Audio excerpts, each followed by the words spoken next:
Quand tu demandes un prêt, tu es dans le moment le plus vulnérable. Surtout quand tu viens de commencer une business, tu es très, très vulnérable. Voir que quelqu'un croit en toi et en ton rêve, ça te donne un boost de confiance. Mon nom, c'est Ramez Reyes.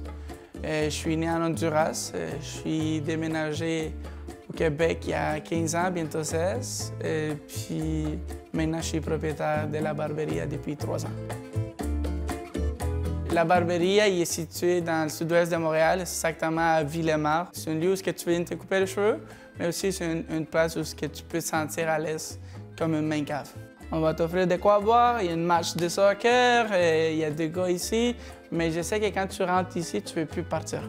Parce qu'ici, on a l'ambiance du sud, l'ambiance de tout le coin du monde. Quand tu arrives ici, tu te sens ailleurs, mais tu te sens bien traité et tu te sens à la maison.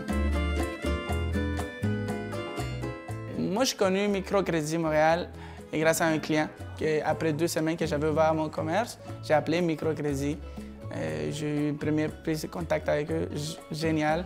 Parce que quand tu viens d'ouvrir, tu ne te sens pas à l'aise de demander de l'argent. Ils m'ont fait sentir en confiance. Puis j'ai demandé un prêt de démarrage. Puis après une certaine étude, ils m'ont donné 5 000, chose qui m'a donné une boom pour m'établir. Par la suite, j'ai demandé un prêt de croissance à Microcrédit Montréal pour trouver un lieu plus grand pour répondre à la croissance de la clientèle. Le financement a enlevé mon stress et de vraiment amener mon rêve à le réaliser tel quel je l'avais imaginé qu'au début. Et si je peux donner un conseil à n'importe quel entrepreneur qui voudrait contacter Microcrédit Montréal, la première chose à faire, c'est contacte-les. Contacte-les parce que même si tu n'es pas prêt, ils vont te préparer. Ils vont t'aider à devenir prêt pour quand tu vas faire ta demande, pour que ça se passe. Ce que j'aime de mon métier, c'est que je rencontre tellement du monde, j'ai tellement de contacts de tous les genres, puis parler. Et en même temps, de sortir un côté artistique qu'il y avait en moi, puis de rendre le monde heureux.